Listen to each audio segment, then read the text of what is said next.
دين إسلام كمنا إنجالون درا بسرة شوكنياو نبراد النفجرة وصولي ساكمنو ففجالي جرا ربي ما جنمي يا ديرو آخرا دين إسلام Akkuma كمنا agartanii إنجالون درا بسرة fistaadhanii, abaayaadhanii, jilbaabadhanii, kimaarii, shaarpii, jaakeetaa, yaa maashaallah tabaaraka rahmaan waa hedduu argachuu dandeessanii isiniin jedha. Uffanni akkuma agartan kana fakkaata. Kun jilbaaba kimaarii waliin, kun jilbaaba gurdii shamizii, kun xarahaa malee, niqaaba malee, abaayya masaa kana qofa jechuu maashaallah hedduu bareeda. Kunillee niqaaba biduun abaayaa, kunillee niqaaba biduun abaayaa jechuun niqaabbadhan qofa. maashaallah tabaaraka rahmaan hedduu takka namatti tottolaa. Kunillee kimaaradhan kuni maashaallah abaayaa sanii waliin hedduu deemanii bifa feetaniin kuhlii, banafsajii, rasaasii, wardii hedduuga hedduu maashaallah haga bifa 10 akkan adiimaa hedduu jira. Ni argattu siniin jedha. Kunillee jilbaaba niqaaba qofa qabanne ofirraa kimaaran qabu. Kunillee jaakeeta maashaallah suufa jaakeetaati. Hedduu takka babbareeda. Yeroo qorraa kana faamni beeytanii jaakeenni takka hin geeyu jechuudha. Kunillee jaakeeta gaduma qofa naqatamaa akkuma agartan kana mataarraan godhatamaa. Kunillee kootii qabaa ka jalaan naqatan qabaa. Kunillee jaakeetuma ka suufaa san ta'e kun guutuu isaati jechuudha. Akkasii obboleeyyan kiyya qaqqaalii kunillee akkasuma mataa godhatamaa. Kunillee jaakeeta maashaallah suufatanii innillee bifa sadii akkanaan jira. Gurraacha asfar kana rasaasii kanaan jira. Bifa sadii hinninni allahu aalam nabatee sadii moo afur kanan caalu inni hin heddummaatu jechuu bifni isaati akka jilbaabbadhanii. Kunillee akkasuma bifa sadii hin jira. Kuhlii gurraacha kanaan jira.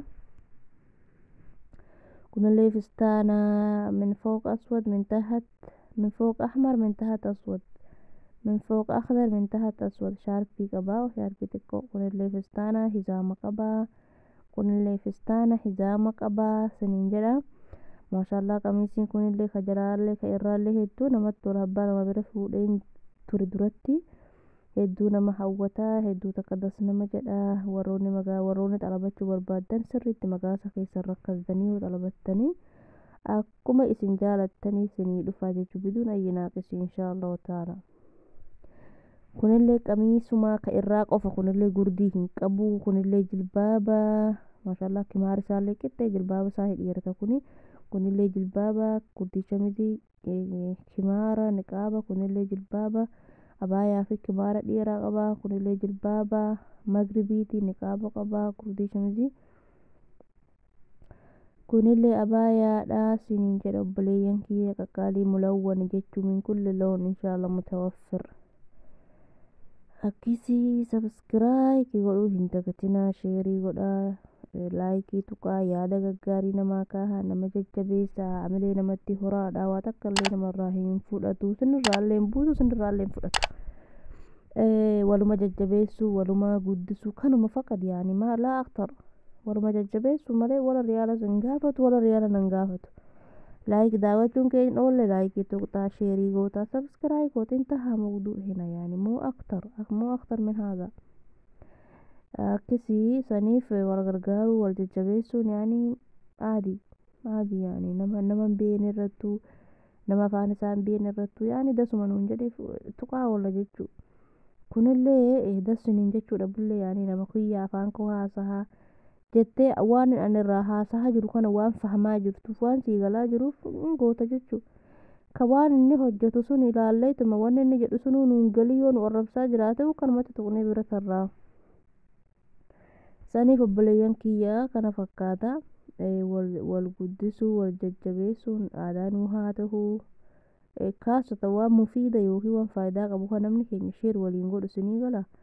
laannoo ishiillee dhugaa dubbachuuf ani eegan gaafa yuutuub kana banadheeti namni na beeku namni takka koomentii naa barreessu laayikii naa godhu hin jiru. nama nan beekne yoo ta'e aglab أغلبنا نمني نجلتي نا كومنت اللي نا كي لايك اللي نا والله نما نبيني namni na beeku namuma natti siqu takka yoo tahe malee namni beekumsa akkasii ijoollee gandummaa yoo hin godhallee shilaa hisdiidha jechuu waa takkami wallaahi hisdiidha maalumaa dalagamaa maalumaa irraa fayyad wallaahi kanumaaf namni na beeku takka laayikii naa kaayee hin beena yuutuba kana eegan banadhe nama meeqaatam jechuu bar viidiyoo kiyya kama laalanii viidiyoo kiyya kama laalan garuu laayikiin tuqan garuu koomentiin kaahan akkisii faayidaa takkallee namaaf hin qabu isiniin jedha wal hasaduunii maafi ayyi faayidaa yoo dhiibbaa qabaate malee faayidaa hin qabu dhaybii walii yoo ta'e ol baasuu malee khayrii walii dhoksuu faayidaa hin qabu namni akkuma aybiillee qabu khayriillee qaba akkuma naagisa ta'e guutuullee qaba saniif bakka naagisa ta'ettillee irra walii darbaa bakka guutuu ta'ettillee wal gargaaraa namni ilmi namaa kamuu naagisa guutuun hin jiru akka sanii isiniin jedha dogongora qabu wal sirreessaa wal jajjabeessaa ka bu'aa baasii fedhe keessa kan bahamu hisdiin abbaa fedhe hun toluu iblisiihuu jannata keessaa baasee waan akka jechuun namni nama hasadu abadan faayidaa hin qabu isiniin jedha nama biraa sila saba biraa amaaraa arabaa maalii jala seennee akkanatti laayikii kana tuqna jechuu hindii kana maalii kana garuu ka afaan kee haasoo kana kallii walli hadii shuu jettee shuu shuqulahaa maa indahaa shuqulatteetuma akkasumatti bira tartaa jechuu akkasi kunillee kopheedhan kun maashaallah yeroo qorraafaa hedduu nama fayyadanii wallaahi hedduu beekaasotan biyya keenya sanifaa biyya dhoqqee sanifaa yeroo qorraa kana maashaallah naannoon maqaan isaa nama jalaan badu jechuu dhoqqee fudhatuun miti hatta dhoqqee fudhatellee yoo dhiqxu akka laastikaa waan taheef waa takka nama jalaa hin badu kunillee xaqmii maashaan xaa'ee dhufaa maashaallah innillee hedduu babbareedaadha kana fakkaatagaa laayikii tuttuqaa sabskiraayib tuttuqaa viidiyoo kan haga dhumaa daawwadhaa osoo takka irraa hin dhiisinii yaada qabdanillee koomentii jala kaa waroonni lakkoofsa kiyya barbaadanillee lakkoofsi kiyya hedduu jira yuutuba kiyyarra gadi yoo buutanii yoo feetanillee duwwaa 5 duwwaa 2 7 duwwaa 2 7 duwwaa 9 4 7 8 waastaabbiin immoo 9 ergadhaa garuun bilbilinaa la'aannoo bilbilli kun yeroo namarraa fudhataa namni namatti nama si bilbili nagaa nama gaafattaa nama wajjin haasoyitaa ol baataa gadi buutaa yaani yeroo hedduu haga sagalee nama 2-3 ergitu nama takka wajjin haasoyitaa jechuu akkisi ammallee nama bilbila kan haasoo jaaladhu miti sababaa kanaatiif waastaabbii ergaafaa kan isiniin jedhu malee biraatiif mihi nagiyaannaa jiraadhaa ulfaadhaa horaa bulaa dagaagaa galatoomaa waroonni bakka kanaallee nageessan ba'adallahi shukraan lakum isiniin jedha xiqqaa guddaa baluu osoo hin jennee naaf galatoomaa ammallee inshaallah akkanumatti itti fuufaa sabskiraayikii tuttuquu hin dagatinaa waroonni naan godhanii waroonni gootanittani laayikii fi yaada gaggaarii kakkaahuu hin daddagatinaa isiniin jedha obboleeyyan kiyyaa kana fakkaata viidiyoonni haga dhumaa bilbaabbadhan kanaatii haga viidiyoo biraa hin waragarrutti nagiyaannaa jiraadhaa habbakum fillaa إلى اللقاء في أمان الله السلام عليكم ورحمة الله تعالى وبركاته سنين جدا باي